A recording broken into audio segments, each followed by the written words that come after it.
आज हम दिल्ली सल्तनत में वंशों का क्रम, बारी बारी से जो वंश आएंगे उनके बारे में, उनके संस्थापक और किस वंश का कितना शासनकाल रहा है उसके क्रम को जानेंगे। ठीक है, जिसमें 3 चीज़ के बारे में पढ़ेंगे और तीनों का अलग अलग ट्रिक है। तो देखिए, दिल्ली सल्तनत के अंतर्गत आने वाले वंशों का क्रम एवं संस्थापक। पहला जो ट्रिक है यह वंश का है जो बारी बारी से आएगा, है ना, और दूसरा है संस्थापक का। अगर आप यदि ट्रिक को पढ़ते हैं तो दोनों को मिला के पढ़ेंगे। इससे क्या होगा कि आपको वंश भी याद हो जाएंगे और उसके शासक भी बारी बारी से याद हो जाएंगे। देखिए, पहला है गुलाब खिले तो सांस लो। गुलाब से हो जाएंगे गुलाम वंश, खिलित से हो जाएंगे खिलजी वंश, तो से तुगलक वंश, सास से सैयद वंश और लो से लोधी वंश, है ना। यह बहुत ही फेमस ट्रिक है और यदि आप जानते हैं तो अच्छी बात है, नहीं जानते हैं तो याद कर लें। ठीक है, और यहाँ पे जो ट्रिक दिया गया है, एवक जल गया खीबो से का कोई अर्थ नहीं है, ये फालतू में आया है लाइन को पूरा करने के लिए। ठीक है, वाक्य बनाने के लिए दिया गया है से का, लेकिन इसका कोई अर्थ नहीं है। एवक जल गया खीबो से, एबक से हो जाएगा कुतुबुद्दीन ऐबक, यानी गुलाम वंश के संस्थापक हो जाएंगे कुतुबुद्दीन ऐबक। जल से जलालुद्दीन फिरोज खिलजी हो जाएंगे, यानी खिलजी वंश के संस्थापक हो जाएंगे जलालुद्दीन फिरोज खिलजी। गया से हो जाएंगे गयासुद्दीन तुगलक, यानी तुगलक वंश के संस्थापक हो जाएंगे गयासुद्दीन तुगलक।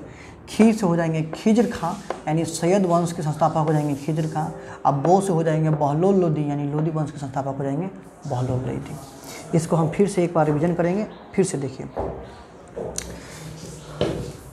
वंश का ट्रिक क्या है, बारी बारी से। गुलाब खिले तो सांस लो, यानी दिल्ली सल्तनत पर कुल 5 वंश आए हैं। गुलाम वंश, गुलाब से हो जाएंगे गुलाम वंश, खीर से खिलजी वंश, खिले से हो जाएंगे खिलजी वंश, तो से तुगलक वंश, सास से सैयद वंश, लो से लोधी वंश हो जाएंगे। ठीक है, 1 2 3 4 5 ये बारी बारी से आए हैं। ठीक है, अब नीचे का ट्रिक देखेंगे, संस्थापक इसी का संस्थापक है, इस वंश के ही संस्थापक हो जाएंगे ये। एबक जल गया खीबो से, एबक जल गया खीबो से, जिसमें खीबो को अलग अलग प्रेजेंट करना है। ठीक है, से का कोई अर्थ नहीं है। एबक से हो जाएंगे कुतुबुद्दीन ऐबक, यानी गुलाम वंश के संस्थापक। जल से हो जाएंगे जलालुद्दीन फिरोज खिलजी, यानी खिलजी वंश के संस्थापक हो जाएंगे।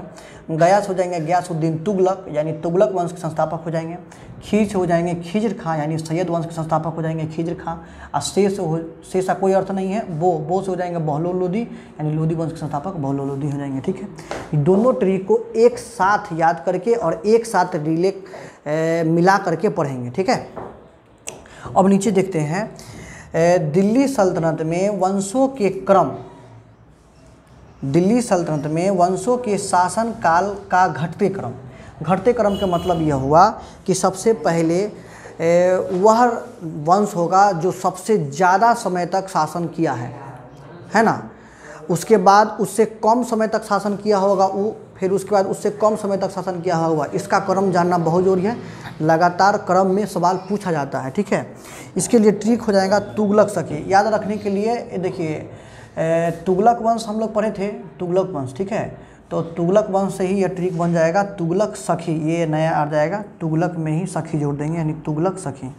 और इस ट्रिक से एक फ़ायदा यह है कि तुगलक सखी में तू से तुगलक वंश ही होता है और दिल्ली सल्तनत में सबसे ज़्यादा दिन तक शासन काल अगर रहा है किसी का तो वह तुगलक वंश का रहा है।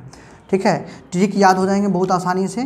क्यों? क्योंकि सबसे ज़्यादा माने ये 5 शासनकाल में सबसे ज़्यादा शासनकाल किसका रहा है, तुगलक वंश का। सीधे याद रखने 5 माने 5।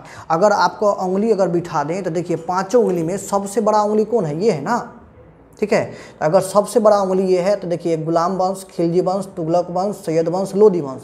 लेकिन हम सब के रिलेटेड नहीं कर रहे हैं, सिर्फ बीच वाला को ध्यान दीजिए, सबसे बड़ा उंगली है तो हम मान जाएंगे कि तुगलक वंश का शासनकाल सबसे ज़्यादा समय तक रहा है। और वही ट्रिक हमारा हो जाएगा, तुगलक वंश का शासनकाल सबसे अधिक तक हो जाएगा, 94 वर्ष का शासनकाल है।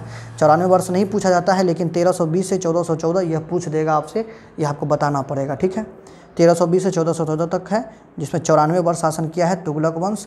और तुगलक वंश पहला हो जाएगा जो सबसे ज़्यादा लंबा समय तक शासनकाल रहा है इसका। और ट्रिक भी तुगलक वंश से ही है, तुगलक सखी हो जाएंगे। ठीक है, तो याद हो जाएंगे इससे, ठीक है।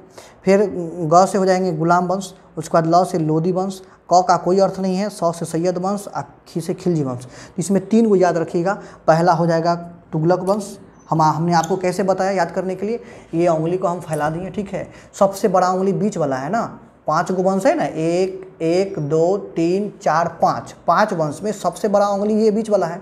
इसीलिए हम मान लेंगे कि तुगलक वंश का शासनकाल सबसे लंबा है ना। और शासनकाल के क्रम में सबसे पहले तुगलक वंश आएगा, और सबसे पहले तुगलक वंश आएगा तो ट्रिक भी तुगलक सखी होगा। अब बात समझ में आ गया होगा हम क्या कहना चाह रहे हैं इसे, ठीक है। तो तू से तुगलक वंश, ग से गुलाम वंश। तब सबसे ज़्यादा समय तक शासन कौन किया, तुगलक वंश। उसके बाद सेकेंड स्थान पर आ जाएगा गुलाम वंश जो 84 दिन का रहा। तुगलक वंश का 94 वर्ष और गुलाम वंश का 84 वर्ष। बड़ा आसान है, 10 कम हो जाएगा इससे, ठीक है।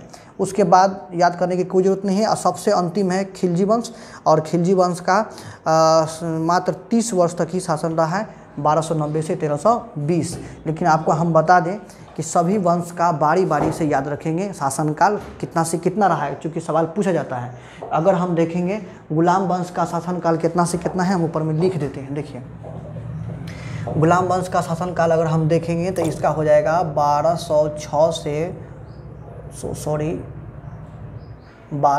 से 1290, ठीक है।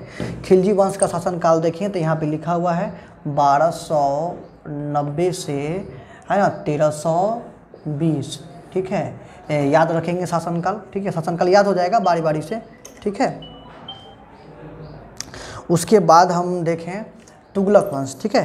तो तुगलक वंश को देखें तो तुगलक वंश हो जाएगा 1320 से 1414 हो जाएंगे तुगलक वंश। उसके बाद फिर सैयद वंश की बात करेंगे तो सैयद वंश का हो जाएगा 1414 से 1451 हो जाएंगे। यह याद होना जरूरी है लगातार में। और उसके बाद हम बात करेंगे लोदी वंश का, तो लोदी वंश का शासनकाल हो जाएंगे, यहाँ पे है लोदी वंश 75 वर्ष शासन रहा है, ठीक है। यानी 1451 से हो जाएंगे 1526। देखिए याद कैसे होगा। तुगलक वंश 94 वर्ष रहा है, 10 कमा दिए 84 वर्ष होते हैं। गुलाम वंश इसमें भी 10 कमा दीजिए 74 वर्ष, 74 वर्ष इवेन इसको हम 75 वर्ष बोल सकते हैं, ठीक है। माने 1 साल का डिफरेंट है तो कोई फ़र्क नहीं पड़ता है, मैं नियरेस्ट वैल्यू हम पकड़ लेंगे 75 वर्ष, ठीक है। और उसके बाद 37 फिर 30 वर्ष लास्ट में रहा है, ठीक है।